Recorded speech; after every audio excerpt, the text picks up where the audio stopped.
Pemirsa Kesana, Allah Subhanahu wa Ta'ala telah bersumpah dengan nama waktu, maka waktu menjadi hal yang sangat penting untuk diperhatikan.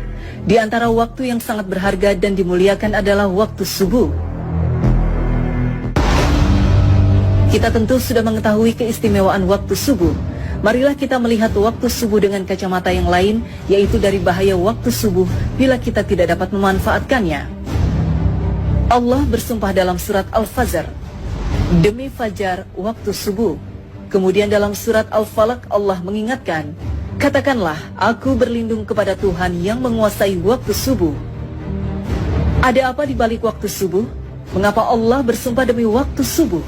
Mengapa harus berlindung kepada yang menguasai waktu subuh?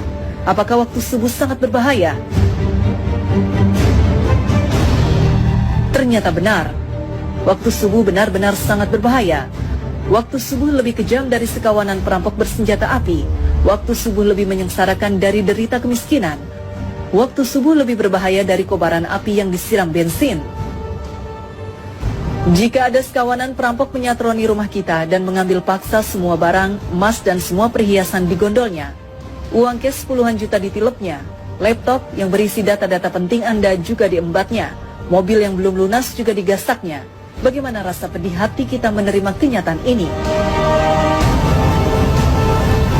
Ketahuilah bahwa waktu subuh lebih kejam dari perampok itu, karena jika kita tertindas sang waktu subuh sampai melalaikan sholat fajar, maka kita akan menderita kerugian lebih besar dari sekedar laptop dan mobil. Kita kehilangan dunia dan segala isinya. Rasulullah SAW bersabda, 2 rakaat fajar lebih baik dari dunia dan segala isinya. Hadis riwayat Muslim. Waktu subuh juga lebih menyengsarakan dari sekedar kemiskinan dunia, karena bagi orang-orang yang tergilas waktu subuh hingga mengabaikan sholat subuh berjamaah di masjid, maka hakikatnya merekalah orang-orang miskin sejati yang hanya mendapatkan upah 1/150 atau 0,7% saja pahala sholatnya. Dan barang siapa yang sholat subuh berjamaah, maka ia bagaikan sholat semalam suntuk. Hadis riwayat Muslim. Kita bisa bayangkan sholat semalam suntuk berarti sholat yang dikerjakan mulai dari tenggelamnya matahari sampai terbit fajar. Benar-benar fantastis, sama dengan sholat selama 10 jam atau kurang lebih 150 kali sholat. Betapa agung keutamaan sholat subuh berjamaah ini. Betapa malangnya orang yang tergilas waktu subuh, orang-orang yang mengabaikan sholat subuh berjamaah di masjid. Waktu subuh juga lebih berbahaya dari kobaran api yang disiram bensin. Mengapa demikian? Tahukah kita bahwa Nabi menyetarakan dengan orang munafik bagi yang tidak mampu melaksanakan sholat subuh berjamaah?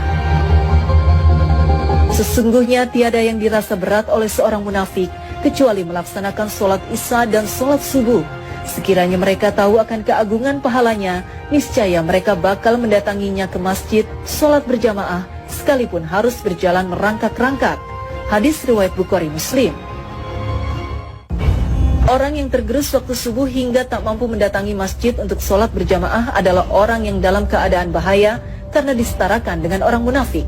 Padahal ancaman bagi orang munafik adalah neraka jahanam. Sesungguhnya Allah akan mengumpulkan orang-orang munafik dan orang-orang kafir di dalam jahanam.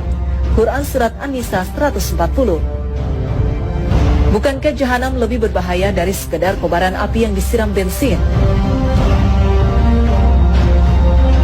Nah, agar tidak merasakan tindasan waktu subuh yang lebih kejam dari perampokan, agar tidak terkena gilasan waktu subuh yang lebih menyengsarakan dari derita kemiskinan, dan agar tidak tertelan gerusan waktu subuh yang lebih berbahaya dari kobaran api, maka Allah berfirman, katakanlah, aku berlindung kepada Tuhan yang menguasai waktu subuh. Quran Surat Al-Falaq 1. Yaitu dengan memanfaatkan waktu subuh sebaik-baiknya. Maka lakukan sholat sunnah dan sholat berjamaah di masjid.